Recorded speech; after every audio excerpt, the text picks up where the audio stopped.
Kan kita juga tidak pernah mempertanyakan saum itu apa sih? Gitu. Kenapa kita diperintahkan saum?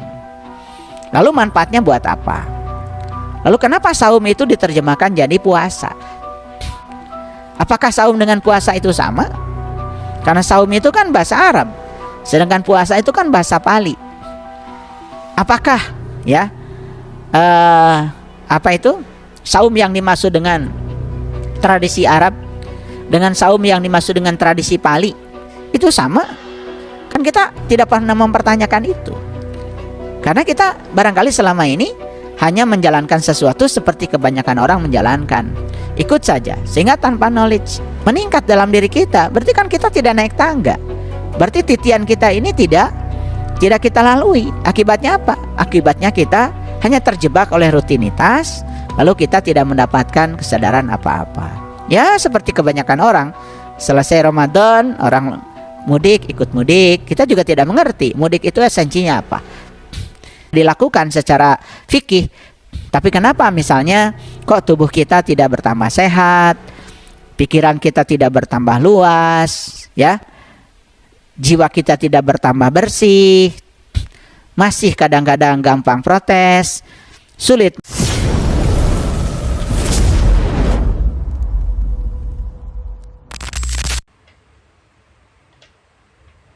Karena suatu saat mungkin tangan kita ini hanya untuk membuka sabuk, membuka resleting, tidak punya kemampuan lagi, harus dibukakan oleh orang lain.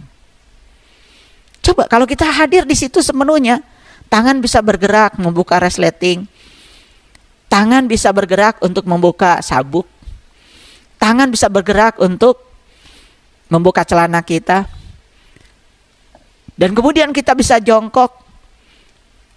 Waduh, itu mewah sekali. Kita bisa mengambil air untuk mencuci kotoran kita, mewah sekali. Dan kemewahan itu selama ini diabaikan oleh kita. Kenapa? Karena pikiran kita sudah bergerak ke depan. Dianggap buang air kecil itu sebagai batu loncatan. Misalkan lagi di mall, buang air kecil dulu lah, dianggap sebagai batu loncatan aja. Karena pikiran kita sudah ada di tempat lain. Pikiran kita sudah ada di toko baju, di toko sepatu, sehingga ketika saat kita sedang berada di toilet itu, pikiran kita tidak hadir di situ. Kita kehilangan momen, kehilangan rasa syukur. Apalagi kalau kita bisa memperhatikan, begitu kita buang air kecil, coba perhatikan, tubuh kita sedang bicara. Begitu air kencing kita yang terbuang itu warnanya kuning, pekat, kan ada isyarat itu kepada kita. Oh, jumlah air dalam tubuh saya tidak memenuhi persyaratan. Karena tubuh yang sehat itu jumlah air di tubuhnya kan minimal 75-80%. Ketika buang air kecil warnanya kuning, apalagi pekat, itu kan sebenarnya tubuh sedang bicara kepada kita bahwa jumlah air yang kita minum terlalu sedikit. Kadang-kadang kita minum cuma menghilangkan haus saja. Bahkan ketika kita merasa haus saja, sebetulnya tubuh kita ini sudah rusak. Seperti alarm ya di sebuah bangunan. Ketika alarm itu sudah bunyi, itu kan artinya gedung itu sudah terbakar. Dan ketika haus itu terasa oleh kita, itu kan artinya tubuh kita ini sudah rusak itu. Alarmnya sudah bunyi. Jadi harusnya tidak usah menunggu haus, tiap sejam sekali kita minum. Dan minum itu jumlahnya harus banyak. Untuk 13 kilo tubuh kita dalam satu hari itu perlu 1 liter. Nah kalau kita memperhatikan itu ketika buang air kecil saja, memperhatikan itu, subhanallah.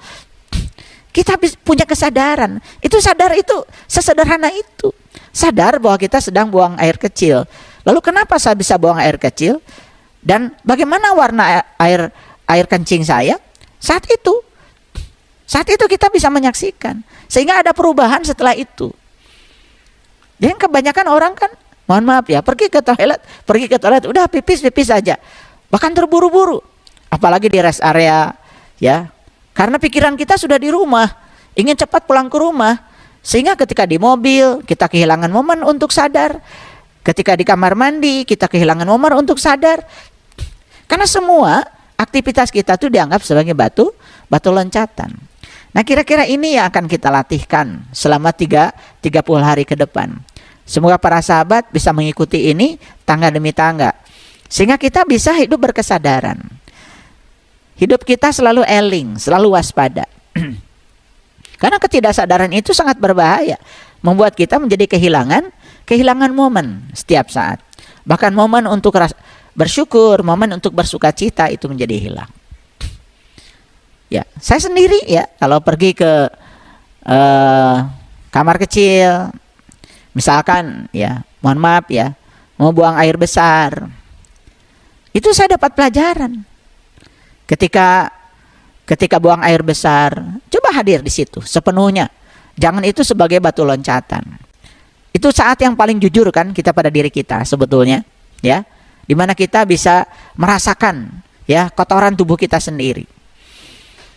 Dan ketika buang air besar, coba perhatikan bagaimana kualitas kotoran yang keluar dari tubuh kita. Kalau misalnya mencret, kan itu kan artinya ada yang salah dengan cara makan kita. Mungkin saja ada masalah dengan lambung kita. Ketika keluar kemudian mengambang misalkan di permukaan, itu kan ada pesan. Pesannya berarti ya kotoran yang keluar itu terlalu banyak minyaknya.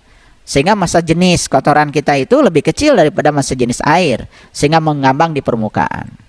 Kalau terlalu keras, oh berarti saya terlalu banyak makan karbohidrat. Ya kan? Terlalu lembek, itu juga tidak bagus. Jadi kan bagusnya itu yang tidak terlalu keras, terlalu lembek, warnanya kuning gitu. Nah, kalau kita memperhatikan itu saja, sebenarnya isyarat itu bisa kita tangkap. Oh, cara makan saya harus dirubah. Oh, cara pola makan saya ada yang salah nih gitu. Jadi coba perhatikan ya. Kalau kita hidup berkesadaran, lagi pipis saja kita dapat pesan. Lagi buang air besar kita dapat pesan. Lagi makan kita dapat pesan. Coba ketika makan, hadir sepenuhnya di situ. Hadir pikiran sepenuhnya di situ. Jangan kemana-mana. Bahkan ketika sedang cuci tangan, coba hadir di situ sepenuhnya. Banyak orang yang ketika cuci tangan hanya batu loncatan untuk makan. Karena pada saat cuci tangan pikiran sudah di meja makan. Akibatnya sensasi. Bagaimana air menyentuh tangan, bagaimana dinginnya air yang kita rasakan di kulit kita, itu terabaikan semuanya. Karena pikiran tidak hadir. Jadi titian kesadaran yang saya maksud adalah bagaimana kita ya bisa melatih diri kita untuk selalu hadir. Hadir di sini saat ini sekarang. Hadirnya apa? Terutama hadirnya pikiran. Karena kalau kita terus-menerus ya membiarkan diri kita dibawa oleh pikiran ke masa depan, hidup jadi penuh dengan kecemasan. Dan kecemasan itu sumber penyakit. Kecemasan, kekhawatiran kan itu menimbulkan stres. Puncaknya stres adalah depresi. Padahal sebetulnya apa yang dia khawatirkan oleh pikiran kan belum tentu jadi kenyataan. Itu kan hanya karangan pikiran saja. Dan kalau kita membiarkan itu terus-menerus, apa yang terjadi? Yang terjadi kita pun menjadi menyakiti diri kita sendiri. Yuk ya, selama 30 hari ke depan kita didik diri kita. Kita didik diri kita supaya selalu berkesadaran. Jadi sekali lagi, sadar itu adalah hadir di sini, saat ini, sekarang. Hadirnya pikiran. Nah, titian kesadaran ini akan membawa para sahabat selama 30 hari ke depan akan menaiki sekitar 30 tangga. Insya Allah ya, 30 tangga dan tangga demi tangga akan kita lalui. Nah, berkenaan dengan pelaksanaan saum ya di bulan suci Ramadan,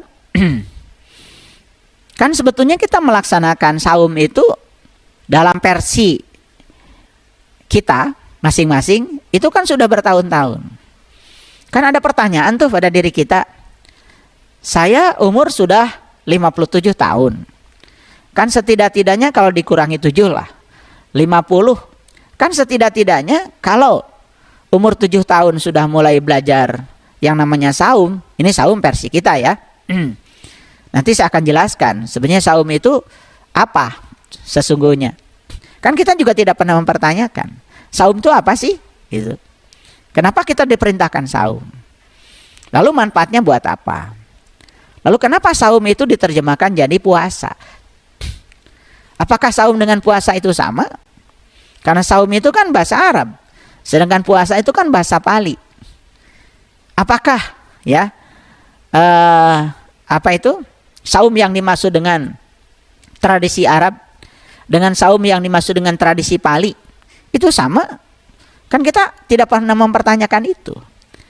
Karena kita barangkali selama ini hanya menjalankan sesuatu seperti kebanyakan orang menjalankan. Ikut saja, sehingga tanpa knowledge. Akibatnya apa? Ya, ada pertanyaan tuh bagi kita. Saya sudah 50 tahun, berarti kan sudah 50 kali ya dikalikan 30 hari melaksanakan saum. Kalau ini yang wajib saja, kan sudah berapa kali? 50 kali 30 hari. Itu kan sekitar 1.500 hari ya. Itu kita melaksanakan saum. Ini saum dalam versi kita. Lalu pertanyaannya kan, kesadaran apa coba yang sudah kita dapat? Nah, kalau tidak ada kesadaran yang meningkat dalam diri kita, berarti kan kita tidak naik tangga. Berarti titian kita ini tidak kita lalui. Akibatnya apa? Akibatnya kita hanya terjebak oleh rutinitas, lalu kita tidak mendapatkan kesadaran apa-apa. Ya, seperti kebanyakan orang, selesai Ramadan, orang mudik, ikut mudik. Kita juga tidak mengerti mudik itu esensinya apa. Ketika lebaran, macet-macetan, kita juga sama-sama dengan orang, ya cuma itu saja ya. Terjebak oleh seremonial, ya. Kita menyebut Idul Fitri itu apa sih? Kita juga mungkin tidak mengerti. Makanya versi kajian saya di titian kesadaran ini adalah versi santai. Jadi kita ya semacam ngobrol, cuman karena ngobrolnya satu arah, mohon maaf para sahabat, tapi dibuat sesantai mungkin sehingga kita mendapatkan pesan-pesannya ya lebih rileks. Nah, oleh karena itu maka banyak sekali kan yang harus dipertanyakan pada diri kita. Ya, kenapa kita sudah melaksanakan sedemikian banyak ya ritual agama. Kita juga sholat alhamdulillah tidak pernah tertinggal. Ya, 17 rakaat yang wajib setiap hari kita sudah lakukan. Kita juga melaksanakan saum ya, sebagaimana kebanyakan orang melakukannya, tidak makan di siang hari, tidak minum di siang hari, tidak melakukan hal-hal lain ya di siang hari, pokoknya mengikuti semua syarat sahnya saum sudah dilakukan secara fikih. Tapi kenapa misalnya kok tubuh kita tidak bertambah sehat, pikiran kita tidak bertambah luas, ya, jiwa kita tidak bertambah bersih, masih kadang-kadang gampang protes, sulit menerima kenyataan hidup, sulit untuk bisa menerima yang tidak diinginkan dalam hidup. Hidup selalu mencengkram pada yang diinginkan, menendang yang tidak diinginkan, masih terjebak benar salah, masih suka menghakimi orang, masih suka menghujat orang yang berbeda dengan kita, tidak bisa menerima perbedaan. Kenapa sih? Kenapa itu masih terjadi pada diri kita? Masih ada kemarahan, masih ada kebencian, masih bereaksi negatif terhadap sesuatu yang kita tidak suka. Kenapa masih begitu? Nah, itu kan pertanyaan yang perlu dikemukakan kepada kita. Nah, jadi selama 30 hari ke depan kita akan terus mempertanyakan semua itu pada diri kita. Semoga pertanyaan itu menghasilkan kesadaran baru. Setidak-tidaknya kita tahu bahwa kita tidak tahu itu sudah bagus. Karena puncaknya kebijaksanaan itu adalah kita tahu bahwa kita tidak tahu. Tahu bahwa kita tidak tahu, itulah puncaknya kebijaksanaan. Karena kalau orang itu tahu bahwa dirinya tidak tahu, pasti bakal banyak ya upaya dari semesta untuk memberitahu. Karena dia sudah membuka pikirannya. Kan berbeda sekali dengan orang yang tidak tahu, tapi dia tidak tahu bahwa dia tidak tahu. Apalagi sudah bersikap sok tahu. Apalagi merasa diri paling tahu. Apalagi dia bungkus ketidaktahuannya dengan berbagai macam atribut. Kan semakin sulit ya untuk ditolong. Karena orang yang bisa ditolong itu adalah orang yang tahu kalau dirinya tidak tahu. Dan ketika kita memposisikan diri sebagai orang yang tahu kalau diri kita tidak tahu, itu sudah mencapai kebijaksanaan tertinggi. Dan itu ya akan membuat diri kita dialiri oleh jawaban atas pertanyaan itu. Nah, kira-kira itu penjelasan saya di episode yang pertama. Ini tangga yang pertama, apa yang dimaksud dengan titian kesadaran. Semoga para sahabat memiliki waktu untuk bisa mendengarkan tangga demi tangga yang akan saya sampaikan, dan kita bisa mempraktekannya dalam kehidupan kita sehari-hari. Terima kasih. Assalamualaikum warahmatullahi wabarakatuh.